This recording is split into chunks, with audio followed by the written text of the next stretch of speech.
गेल्या वेळेला आपण नाला खोदला होता, इथपर्यंत पोकलं नालच नाही आहे, त्याच्यावर पाणफुटी काय अख्खा नालाच बुजवण्यात आला आहे। हा नाला कोणासाठी बुजवण्यात आला, याच्यामध्ये कोणाचे साठे लोटे आहेत, प्रशासन काय करतं आहे, आरोग्य अधिकारी काय करत आहेत, हे का बुजवलं गेलं आहे? हा आपण पॅरलल नाला दिला होता, जेणेकरून पाण्याचं जरी प्रेशर जास्त आलं तरी पाणी डायव्हर्ट होऊन बऱ्या प्रकारे चांगल्या प्रकारे जाईल आणि शहरामध्ये पाणी भरणार नाही। हा नाला तुम्ही बघता बुजवला गेला आहे ना, याची साफसफाई झाल्या जवळजवळ 6 ठिकाणी हा नाला बुजवण्यामध्ये आलेला आहे। यंदाच्या पावसाळ्यात नालासोपारा शहर जर पाण्याखाली डुबलं तर नवल वाटून घ्यायचं कारण नाही, कारण यंदाच्या पावसाळ्यात नालासोपारा शहर संपूर्णपणे पाण्याखाली जाणार असा ठोस दावा जे आहे बहुजन विकास आघाडीने केलेला आहे। बहुजन विकास आघाडीचे सभापती अतुल साळुंखे यांनी हा दावा केलेला आहे। पावसाळा येण्यासाठी आता अवघे 4 ते 5 किंवा जास्तीत जास्त 10 ते 12 दिवस बाकी आहेत, परंतु नालासोपाऱ्यातल्या नाल्यांची जर पाहणी केली तर अद्यापही नालेसफाई हवी तशी झालेली नाही। ही दृश्य जर तुम्ही पाहिली तर अजूनही या नाल्यातल्या पाणवेली काढलेल्या नाही। हा मुख्य नाला आहे, खाडीला जोडणारा मुख्य नाला आहे आणि परंतु आता 2 ते 4 दिवस उरले तरीही नालेसफाई झालेली नाही। ही नालेसफाई होणार कधी? कारण वास्तविक पाहता नुसता पाणवेली काढून उपयोग नाही, तर पाणवेलींच्या खालचा गाळ देखील काढला पाहिजे। हे जे गटार आहे दोन्ही साइडून साफ होणं बाकी आहे। अशीच गटारं जी आहे नालासोपारा पूर्व आणि पश्चिम या भागामध्ये आहेत की त्याच्यात अजूनही नालेसफाई झालेली नाही। ही नालेसफाई का दिरंगाईने होत आहे हे देखील कळू शकले नाही। याबाबत बहुजन विकास आघाडीच्या संपूर्ण टीमने या नाल्याची पाहणी केली आणि पाहणी केली असता त्यांना धक्कादायक माहिती समोर आली की अद्याप नालेसफाई ही झालेलीच नाही। तर दुसरीकडे जे मोठे मोठे नाले आहेत ते त्याला जे कट आहेत ते देखील बुजवलेले आहेत। हा जो नाला आहे तो नालासोपारा विरार लिंक रोड परिसरातील नाला आहे आणि या नाल्याच्या मधला भाग जर तुम्ही पाहिला तर हा बुजवण्यात आलेला आहे। संपूर्ण या लिंक रोडवर असे 6 कट असल्याचं बहुजन विकास आघाडीने सांगितलेलं आहे आणि हे 6च्या 6 कट जे आहेत ते बुजवण्यात आलेले आहेत। ते कधी उघडणार? कारण नालासोपारात मोठ्या प्रमाणावर पाणी साठतं, नुसतं पाणी साठत नाही तर हे पाणी 2 ते 3 दिवस ओसरत नाही। जर अशा प्रकारची भयानक स्थिती असेल तर नालासोपारा शहराची परिस्थिती काय होणार हे काय आता वेगळं चित्र सांगायला नको।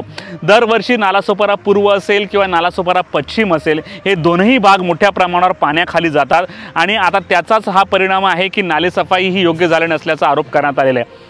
याला संपूर्णपणे हे नालेसफाई करणारे ठेकेदार, महापालिकेचे उपायुक्त आणि इकडचे कर्मचारी असल्याचं सांगण्यात येत आहे।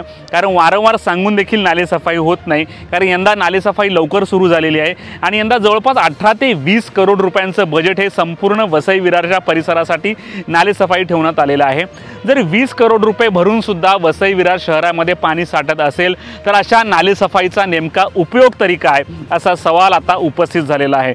त्यामुळे या नाल्यांची जी पाहणी केल्यानंतर बहुजन विकास आघाडीचे जे माजी सभापती अतुल साळुंखे आणि इकडचे बहुजन विकास आघाडीचे हेमंत म्हात्रे यांनी नेमकी आम्हाला काय माहिती दिली आपण ऐकूयात। नालेसफाईबद्दल जर बोलायचं झालं तर मी आता या इलेक्शनमध्ये इथे फिरत होतो, सगळ्या लोकांचं तेच म्हणणं आहे की नालेसफाई होत नसल्या कारणाने मच्छर वाढते आणि समस्या खरोखर गंभीर आहे की तोंड उघडलं तर तोंडामध्ये मच्छर जाते। आणि मी आता इकडे फिरतो आहे, माझ्या मते ह्यापूर्वी ज्या वेळेला आपले सगळे नगरसेवक होते त्यावेळेला 1 महिना 1.5 महिना अगोदर नालेसफाई होत होती, परंतु आता पाहिलं तर आज आम्ही बघत होतो तर अजूनपर्यंत नालेसफाई झालेली नाही आहे आणि त्यांचा असा दावा आहे का आम्ही 50% 60% केलेली आहे, पण मला वाटत नाही काही त्यांनी सांगितलेली तेवढी नालेसफाई झालेली आहे। आणि आता आम्ही पाहिलं तर सोपाराला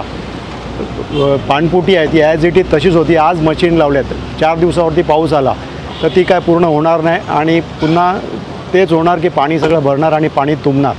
ह्याला सर्वस्व जबाबदार असणार आहेत हे पालिकेचे अधिकारी, कारण ते ह्याला चालढकल प्रमाण करतात आणि नगरसेवक नसल्याकारणाने हा सगळा मोठा प्रॉब्लेम आहे आणि लोकांना ह्याचा भोगायला लागतं। याच्यावरती शासनाने ताबडतोब कारवाई करून नालेसफाई 2 दिवसात कशी होईल त्याच्यावरती लक्ष द्यायला पाहिजे। तुम्ही बघाल, आपण नालासोपारा विरार लिंक रोडला उभे आहोत, इकडे पॅरलल 2 नाले आपण केले होते।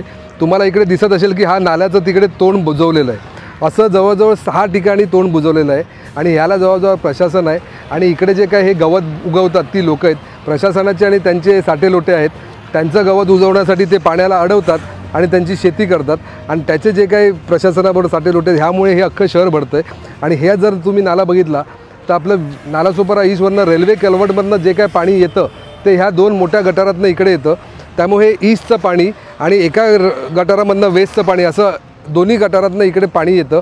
पण त्या पाण्याचा जेव्हा पाऊस जोरात पडतो तेव्हा पाण्याचा लोड एवढा प्रचंड असतो.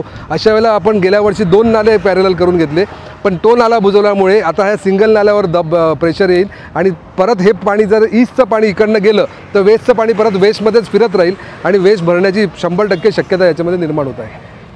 बघा, तुम्हाला मी खूप गांभीर्याने सांगतो की नालासोपारा शहर गेली एक तर 4.5 वर्ष गेली आपण बघतो की आपण प्रशासकीय राजवटीमध्ये आहोत.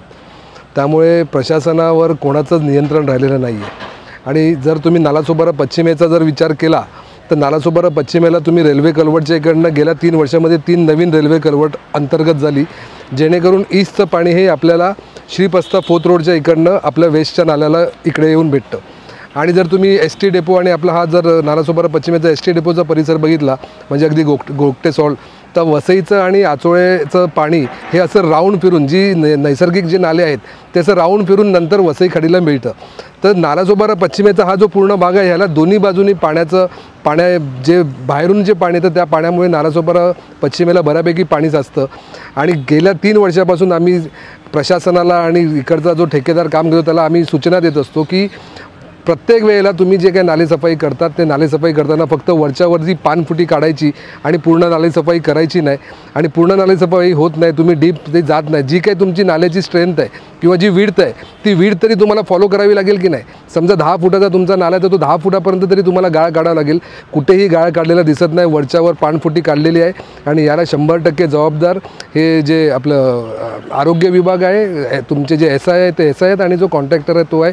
आणि आमचा अधिकारी कर्मचाऱ्याकडे लक्ष देत नाही. 100% आरोग्य अधिकारी कुठे फिरवत नाही आहेत.